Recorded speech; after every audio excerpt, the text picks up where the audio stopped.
Hello everyone, welcome to Edumate academy. एक नए video में आप सबका स्वागत है। आज हम डिस्कस करेंगे आप लोगों के साथ लेटर टू अ फ्रेंड। जैसा कि आप सभी जानते हैं कि लेटर टू अ फ्रेंड एक इनफॉर्मल लेटर की कैटेगरी में आता है।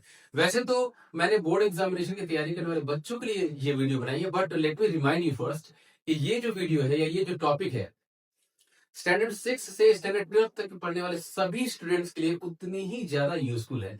तो आप सभी लोग इसको ध्यान से देखेंगे और समझने की कोशिश करेंगे। सबसे पहले मैं आप लोगों को ये क्वेश्चन पढ़ूंगा, इसका अर्थ बताऊंगा और उसके बाद चलिए आंसर की तरफ। जैसा ये क्वेश्चन आप देख रहे हो, write a letter to your friend congratulating him or her on his और हर सक्सेस। यानी कि क्वेश्चन कह रहा है कि आपके दोस्त की सक्सेस पर आपको अपने दोस्त को मुबारकबाद भेजनी है या उसे कॉन्ग्रेचुलेट करना है। अब ये आपको बता दूं कि प्रीवियस ईयर का क्वेश्चन है। यहाँ पे अगर मैं इसको थोड़ा सा और बेहतर करूं तो सक्सेस के बाद मैं यहाँ पर लिख सकता हूं इन सेकेंडरी एग्जामिनेशन। आप सभी ध्यान दें, सेकेंडरी एग्जामिनेशन हो सकता है कि मैंने इसलिए नहीं लिखा था क्योंकि मैंने बताया कि ये क्लास 6 से क्लास 10 तक के बच्चों के लिए या क्लास 12 तक के बच्चों के लिए इक्वली यूजफुल है, इसलिए मैंने अभी तक नहीं लिखा था। लेकिन ये वीडियो स्पेशली मैं 12 बोर्ड के बच्चों के लिए बना रहा हूँ, तो बच्चों के लिए मैंने इन सेकेंडरी एग्जामिनेशन यहाँ पर लिख दिया। अब जब आप लेटर टू योर फ्रेंड यानी कि अपने दोस्त के पास लिखना शुरू करते हैं, याद रखिए आप अपने दोस्त के पास या फिर अपने भाई के पास, अपनी बहन के पास, अपने मम्मी के पास, अपने पापा के पास या अपने किसी भी कजिन के पास कोई भी लेटर लिखते हैं तो वो लेटर इनफॉर्मल लेटर की कैटेगरी में है। और जो फॉर्मेट यहाँ बोर्ड पे मैंने लिखा है मैं समझाऊंगा आपको, सेम फॉर्मेट आपको हमेशा लिखना है। तो सबसे पहले आप लोगों ने देखा होगा कि ये जो हिस्सा मैंने यहाँ पे लिखा है बेटा, ये होता है आपका एड्रेस। और ये एड्रेस होता किसका है पता है? ये होता है सेंडर्स एड्रेस।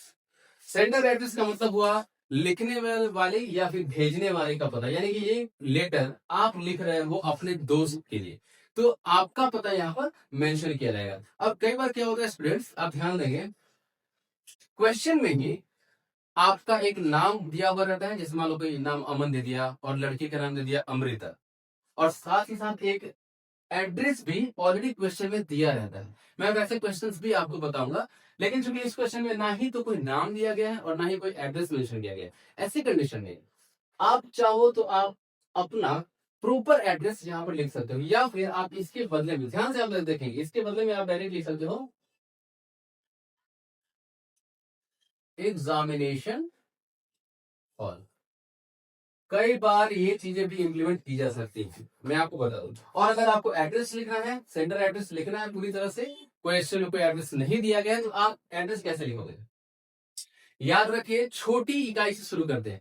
जैसे आप अपने घर का नंबर डाल सकते हैं या फिर अपने मोहल्ले का नंबर डाल सकते हैं, है ना। अपने मोहल्ले का नाम लिख सकते हो, अपने सेक्टर का, अपने कॉलोनी का नाम लिख सकते हो, और उसके बाद उससे बड़ी जगह, जैसे आपका कॉलोनी किस जगह पे है और फिर वो जगह कहाँ पर है। जैसे मेरी कॉलोनी, मेरा घर हाउस नंबर 26 फ्रेंड्स कॉलोनी है, और फ्रेंड्स कॉलोनी होती है कतिरा में, और कतिरा कहाँ है तो आरा में। इस तरीके से आप एड्रेस को लिख सकते हैं। उसके बाद ध्यान दीजिएगा एक बात कि यहाँ पे आपको एक लाइन का स्पेस छोड़ना है। बच्चों ध्यान से सुने, आप सभी एक लाइन का स्पेस छोड़ना है। ये इसलिए जानना जरूरी है क्योंकि बोर्ड एग्जामिनेशन में मार्किंग का एक स्कीम होता है जहाँ पे फॉर्मेट पे, आपकी एक्यूरेसी पे और आपकी जो बॉडी है जो यहाँ मैंने लिखी है, ये आपका जो कंटेंट है, इस सब पे आपको नंबर दिए जाते हैं। इसीलिए आपको ध्यान रखना है हर एक बात का। यहाँ पर एक लाइन छोड़कर और डेट मेंशन कर दिया। डेट आपका एग्जामिनेशन जिस दिन होगा आप उस दिन का डेट डालेंगे। आज मैं शूट कर रहा हूँ ये 17/1/2026 को, इसलिए मैंने आज यहाँ पर ये डेट मेंशन किया है। यहाँ से आप फिर से एक लाइन का स्पेस छोड़ेंगे और उसके बाद मैंने यहाँ पर डियर लिख के डॉट डॉट दिया है। आपको समझना होगा कि डियर के बाद मैंने डॉट डॉट इसलिए दिया है क्योंकि यहाँ पर आपके किसी भी दोस्त का नाम नहीं मेंशन है। अगर यहाँ पर लिखा है write a letter to your friend Rahul, तो मैं यहाँ पर डियर राहुल लिखता। लेकिन चूंकि यहाँ क्वेश्चन में ना तो आपका नाम दिया है और ना ही आपके किसी फ्रेंड का नाम दिया है, तो मैं यहाँ पर डियर लिख सकता, डियर फ्रेंड भी लिख सकता हूँ, डियर फ्रेंड। या फिर अगर आपको मन है आपने किसी दोस्त का नाम लिखा, तो आप कुछ भी नाम यहाँ पर रैंडम एक नाम लिख सकते, जैसे मैंने मान लो यहाँ राहुल लिख दिया, डियर राहुल या फिर डियर फ्रेंड। अब आपको ध्यान देना है, मैंने यहाँ लिखा my happiness knew no bounds when I got to know about your success in the secondary examination. अब अगर सेकेंडरी एग्जामिनेशन यहाँ पर लिखा हुआ होगा, अपने दोस्त की सेकेंडरी एग्जामिनेशन में हुए सक्सेस को आपको कॉन्ग्रेचुलेट करना है, तो आपने यहाँ पर इन द सेकेंडरी एग्जामिनेशन लिख दिया। अगर आपके किसी फ्रेंड का क्लास 8 में रिजल्ट बहुत अच्छा है, तो आप यहाँ पर क्या लिखोगे, in the 8th final examination या एनुअल एग्जामिनेशन आप यहाँ पर मेंशन कर सकते हो। अकॉर्डिंग टू द क्वेश्चन आपको फ्लेक्सिबल रहना है। अब इस लाइन का अर्थ क्या हुआ? इस लाइन का अर्थ ये हुआ कि मेरी खुशियों का ठिकाना नहीं रहा।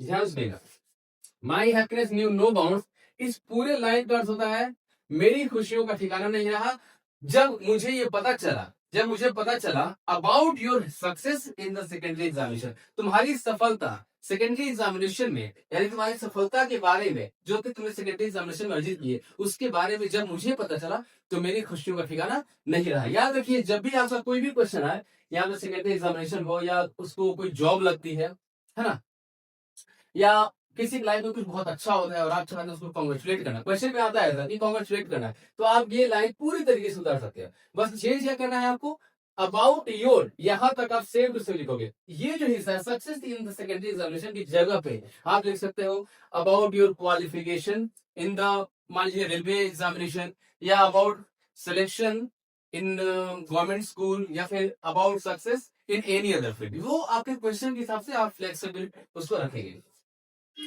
अब मैंने कहा आई ऑलरेडी न्यू इट, मुझे पहले से ही ये पता था, किस बारे में, कि तुम सक्सेसफुल हो गए, तुम्हें सक्सेस मिलेगी, मैं ये पहले से जानता था। Now you have always been very hard working and sincere, अब मैंने यहाँ लिखा है कि तुम हमेशा से हार्ड वर्किंग यानी कि मेहनती, और सिंसियर मतलब कि आप हमेशा से क्या रहे हो, सिंसियर रहे हो लाइफ में, आपने हर छोटी छोटी बारीकियों को समझा है, पढ़ा है, जाना है, और हर एक चीज को आपने बहुत ही सेंसिबली अडेप्ट किया है सिचुएशन को।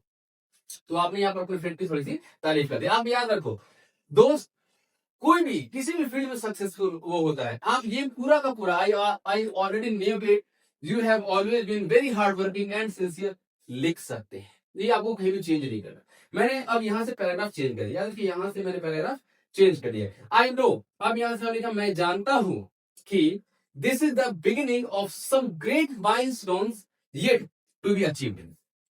यहां पर भी आप सेम टू सेम लिख सकते हो, सक्सेस किसी भी फील्ड में आप ये लिख सकते हो। मैं जानता था या मैं जानता हूं कि ये तो एक शुरुआत है, यहां पे आप लिख सकते हो दिस इज, याद रखो मैं इसको थोड़ा और बेहतर करने की कोशिश, this is just the beginning, यह तो केवल एक शुरुआत मात्र है उन महान माइलस्टोन्स की जो अभी भी तुम्हें अचीव करना बाकी है। यानी कि आप अपने दोस्त के बारे में इतना अश्योर हो कि आपका दोस्त एक ना एक दिन जिंदगी में बहुत सारे अकॉम्प्लिशमेंट्स उसे मिलेगी, तो उसे बहुत सारा एक्नॉलेजमेंट मिलेगा और वो बहुत सक्सेसफुल होगा। तो आपने कहा कि ये तो बस एक शुरुआत है मेरे दोस्त, मैं जानता हूं कि तू एक ना एक दिन अपनी जिंदगी में बहुत कामयाब होगा।